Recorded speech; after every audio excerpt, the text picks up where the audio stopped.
आपके अयोध्या से चल करके आए हुए हैं और हम गुरु परिवार से सत्संग में जो मनीष जी रहते हैं इनका पूरा परिवार सत्संग में रहता है। भगत परिवार है। चितबड़ा गांव में बहुत इनका सम्मान है, बहुत मान है।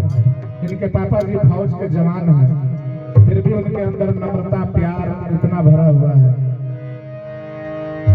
तो ऐसा ही एक बधाई गीत हम प्रस्तुत करना चाहेंगे।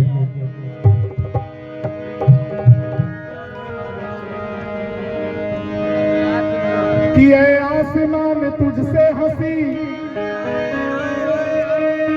ये जमीन है,